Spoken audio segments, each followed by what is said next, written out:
રાજકોટના જેતપુરના ફૂલવાડી વિસ્તારમાં લોકો લાલ પાણીથી પરેશાન છે। જેતપુરના ઉદ્યોગોનું લાલ પાણી લોકોના ઘરમાં નળ વાટે આવી રહ્યું છે। છેલ્લા એક સપ્તાહથી અહીંના રહેવાસીઓ લાલ પાણીથી પરેશાન છે। કેમિકલવાળું લાલ પાણી ઘર વપરાશમાં વાપરવા લાયક બિલકુલ નથી। લોકોના સ્વાસ્થ્ય પર જોખમ તોળાઈ રહ્યું છે। લોકો પાણીના કેરબા મંગાવી તેનો વપરાશ કરવા માટે મજબૂર છે।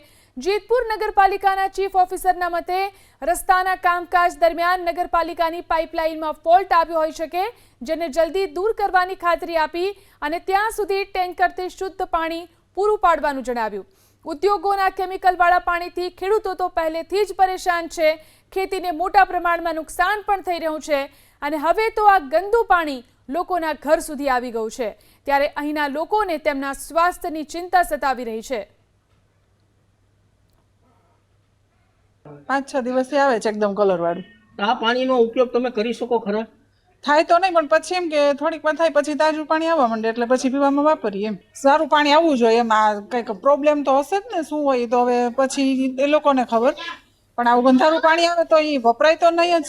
હવે આ પાણીનો અમારો ઉપયોગ છે કઈ રીતનો અહીંયા કરવો? તમે જો બાળકોને સવારે સ્કૂલે જવું હોય, નાહવું હોય, ધોવું હોય, સવારમાં સ્કૂલે એને કઈ રીતના એને ફ્રેશ થઈને મોકલવા?